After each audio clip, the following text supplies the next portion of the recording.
ఈరోజు వచ్చి చట్నీ చేస్తున్నానండి నేను. ఏం చట్నీ అంటే ఉప్పు పచ్చడి అంటామండి మేమైతే. చూడండి, వాటికి చట్నీలకు కావాల్సిన పదార్థాలు: ఒట్టిమిరపకాయలు, జీలకర్ర, కరివేపాకు వేయించుకున్న, ఆయిల్ కొంచెం వేసుకొని ఆయిల్ వేసి కొంచెం వేయించుకున్నానండి. శనక్కాయ పప్పులు వేయించుకోవాలి. వేయించుకున్నాక పొట్టు తీసేసి ఈ విధంగా చేసుకోవాలి. అవి కూడా వేసేస్తున్నా, మిక్సీ పట్టుకోవాలండి ఇవి. ఫ్రెండ్స్, ఈ విధంగా అయింది కదా. ఇప్పుడు కొంచెం ఉప్పు వేద్దాం. సాల్ట్ వేస్తున్నానండి కొద్దిగా. మనకు అయిన తర్వాత మనం చూసుకొని మళ్ళీ వేసుకోవాలి. తర్వాత ఉప్పు తొక్కు. ఇది ఉప్పు తొక్కు అంటే చింతకాయలు ఉంటుందా, చింతకాయలన్నీ మనం తెచ్చుకొని, పచ్చి చింతకాయలు తెచ్చుకొని సంవత్సరం అంతా నిల్వ ఉండేది ఉప్పు తొక్కు అంటాం మేము. ఉప్పు తొక్కు నిల్వ ఉప్పు తొక్కు ఉంటుంది, అది వేసుకోవాలి. దీంట్లో మిక్సీ పట్టుకోవాలి. చూడండి, కొంచెం వాటర్ వేసుకోవాలి.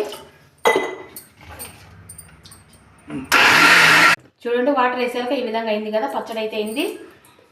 గిన్నెలోకి తీసుకుంటున్నా. చూడండి, చట్నీ అయితే ఈ విధంగా అయిపోయింది. ఉల్లిపాయలు, తెల్లపాయలు మనం తీసుకొని కట్ చేసుకున్నాం కదా, ఇవి దీంట్లో వేస్తున్నానండి.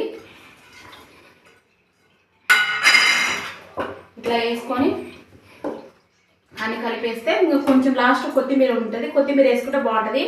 ఇప్పుడైతే ఇంట్లో లేదంటే అందుకని వేయలేదు. మీకు ఇంట్లో ఉంటే వేసుకోండి, కొత్తిమీర బాగుంటుంది.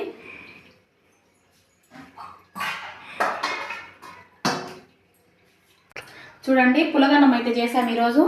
మా లంచ్ వచ్చేసి పులగన్నము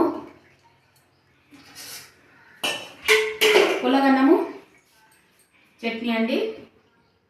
సూపర్ టేస్ట్గా ఉంటుంది. మీకు నచ్చితే లైక్ చేయండి, షేర్ చేయండి, సబ్స్క్రైబ్ చేయండి. ఒకసారి చూడండి, మీరు కూడా ట్రై చేయండి.